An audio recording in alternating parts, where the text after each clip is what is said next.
থেকে উঠেই ঠিক করে চোখটাও খুলতে পারি না, কিন্তু সামনে দেখি কতগুলো কাজ পড়ে রয়েছে। কোনটা ছেড়ে যে কোনটা করব বুঝতে পারি না।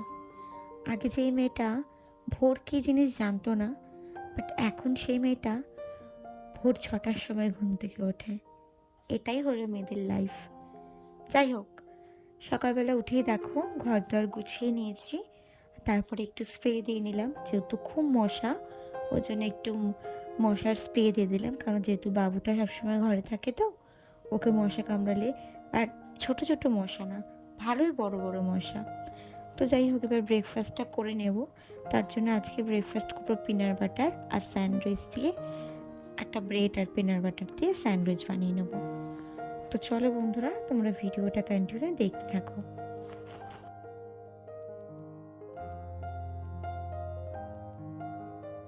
আর এই শীতকালে এত সকালবেলা উঠতে সত্যি ভালো লাগে না।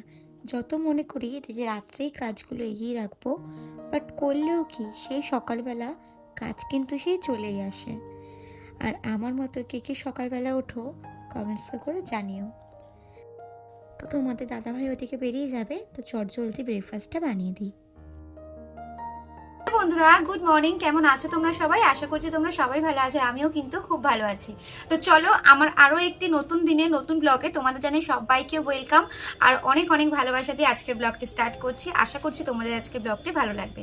তো দেখো, সকাল সকাল ঘরে সব কাজ সেরে তো এখন এই ব্রেকফাস্ট নিয়ে বসে পড়লাম। আজকে করলাম পিনাট বাটার আর ব্রেড দিয়ে একটা খেয়ে নিয়েছিলাম। তো চলো তোমাদেরকে একটা জিনিস দেখাই, যেটা হচ্ছে কালকে আমার এই ফ্লিপকার্ট থেকে এই পার্সেলটা এসেছে। তো চলো তোমাদের সঙ্গে পার্সেলটা ইনবক্স করি। পার্সেল কিন্তু খুলতে কিন্তু সবারই খুব ভালো লাগে, গিফট জিনিসটাই কিন্তু খুব সুন্দর, তাই না? তো পরের মাসে যেহেতু ঘুরতে যাব, ওর জন্য একটা একটা করে কিনে রাখছি, কারণ নত একসঙ্গে না অনেকগুলো হয়ে মানে পারবো না একসাথে। তো ওর জন্য তাড়াতাড়ি করে একটা একটা করে অনেকদিন আগে থেকেই একটা একটা করে কিনে রাখছি। এটা একটা স্লিপ, তো এটা একটা স্লিপলেস টপ কিনেছি, ওপরে জ্যাকেট দিয়ে দেবো। জানি যে ঠান্ডা, বাট এই টপটা খুব পছন্দ হলো তাই নিয়ে নিলাম। কেমন হয়েছে একটু জানিও তো। এই যে এই টপটা, এর উপর জ্যাকেট আছে, জ্যাকেট দিয়ে নেবো, আর এরকম যাচ্ছে। কেমন লাগছে একটু বলো তো। এটা খুব কম প্রাইসে আমি পেয়ে গেছি। যে এই টপটা নেবে খুবই রিজনেবল দামে একটা পেয়ে গেছি, মাত্র 159-এ পেয়ে গেছি। তো তোমরা যদি কেউ নিতে চাও আমাকে কমেন্টস করো, আমি ডিসক্রিপশন বক্সে লিঙ্কটা দিয়ে দেবো। তো চলো এখন এবার রান্না করা যাক। রান্নাঘরে দেখি আগে রিহুকে খাইয়ে নেবো, তারপর রিহু একটু গেছে ওর ঠাম্মার কাছে। ততক্ষণ এইদিকে আমি কাজগুলো একটু গুছিয়ে নিই। আমি নিজে ব্রেকফাস্ট সেরে নিয়েছি, তো এবার যাবো রান্না করতে। চলো দেখি কি রান্না করা যাক এবারে। বাড়িতে যদি সময় না থাকে, একদম কম সময়ে কি করে চিকেন রান্না করবে, চলো তোমাদের সঙ্গে সেই রেসিপিটা শেয়ার করি। তো ফার্স্টেই দেখো, এখানে একটা মশলা আমি বানিয়ে নেব। আর এখানে আমি চিকেন কিং মশলাটা আমি ইউজ করেছি। এখানে যে বেসিক যে মশলাগুলো, ধনের গুঁড়ো, হলুদ গুঁড়ো, জিরের গুঁড়ো, তার সাথে হচ্ছে রেড চিলি পাউডার, আর সেই চিকেন কিং মশলাটা দিয়ে আমি একটা মশলা কিন্তু বানিয়ে নিলাম। আর তার আগে আমি চিকেনটাকে একটা হুইসেল দিয়ে নিয়েছি, একটা সিটিয়ে দিয়েছি, বেশি দিইনি, যেহেতু চিকেন তাহলে বেশি গলে যাবে। তো ওই জন্য একটা হুইসেল দিয়ে নিয়েছি ভালো করে, দিয়ে আমি জলটা ঝরিয়ে রেখেছিলাম। তারপর যেরকম কষায় আর কি মাংস, সেভাবে কষিয়ে কষিয়ে ভালো করে রান্নাটা করে নেবো। এখানে আমি এমনি নর্মাল জল অ্যাড করব না, যে চিকেন যে সেদ্ধ করেছিলাম যে জলটা বেরিয়েছে ওটা দিয়েই কিন্তু আমি চিকেনটা কষাবো।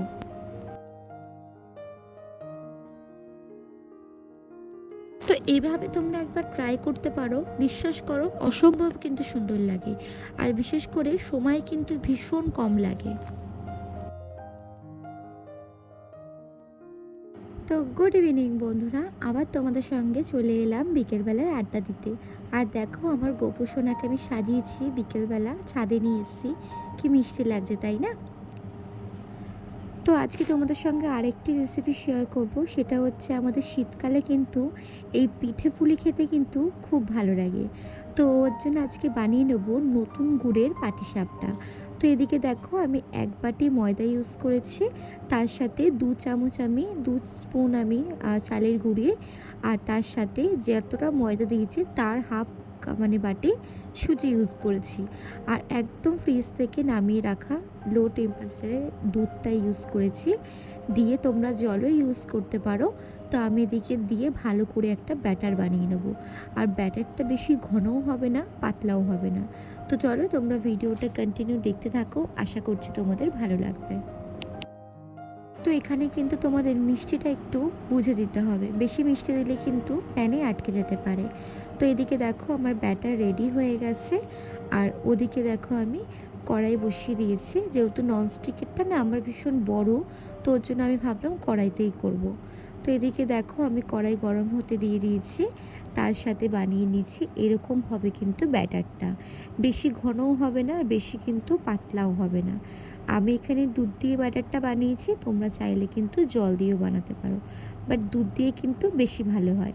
আর এখানে কিন্তু আমি নতুন গুড় দিয়ে কিন্তু ব্যাটারটা বানিয়েছি। তো এদিকে দেখো কড়াই গরম হয়ে গেছে, তেলটাও গরম হয়ে গেছে।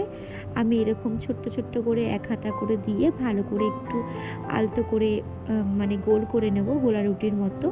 আর একটু দেখবে আঁচটা বাড়িয়ে দিলে কি রুটিটা উপর থেকে বেশ শক্ত হতে থাকবে। তো তারপরেই আমি এখানে সন্দেশ দিয়ে বানিয়েছিলাম, কারণ আমার হাতে সময় কম, খুবই কম ছিল। আর ওর জন্য একটু সন্দেশ দিয়ে ক্ষীরের সন্দেশ দিয়ে আর কি বানিয়েছিলাম। তো এইভাবে সুন্দর করে আলতো করে পিঠেগুলোকে চেপে চেপে বানাতে হবে। আর পিঠে জিনিসটাই হচ্ছে কিন্তু খুব শৌখিন একটা জিনিস, ওর জন্য দেখো খুব আস্তে আস্তে করে আর কি পাটিসাপটাগুলোকে চেপে চেপে সুন্দর করে ভাজতে হবে। তো চলো তোমরা ভিডিওটা কন্টিনিউ দেখতে থাকো।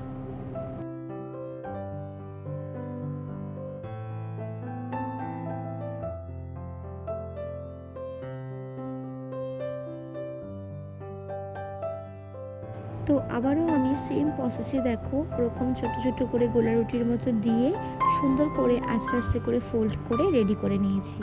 তো দেখো আমাদের এখানে পাটিসাপটা কিন্তু রেডি হয়ে গেছে, ভীষণ কিন্তু টেস্টি হয়েছে। তো চলো এবার তোমাদের দাদাভাইকে দেওয়া যাক।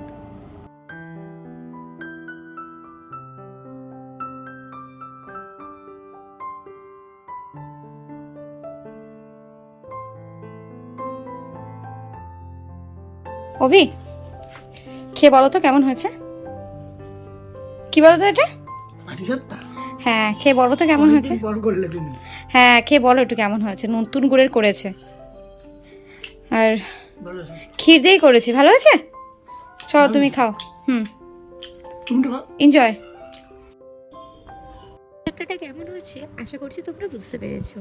তো বন্ধুরা এইভাবে একবার ট্রাই করে দেখতে পারো, খুবই ভালো লাগবে খেতে। আর এই শীতের দিনে পিঠে পুলি কিন্তু ভীষণ ভালো লাগে আমাদের। তো আমার চ্যানেলে আরও নতুন নতুন রেসিপি শেয়ার পেতে তোমরা কিন্তু আমার চ্যানেলটাকে সাবস্ক্রাইব করে দিও। তো আজকের মতো ভিডিও বন্ধুরা এখানেই শেষ করলাম, আবার দেখা হবে কালকে কোনো নতুন ব্লগের সাথে। আর আমার ফেসবুক পেজটাকেই তোমরা কেউ যদি ফলো না করে থাকো অবশ্যই বলবো একটা ফলো করে দিও। তো আজকের মতো টাটা।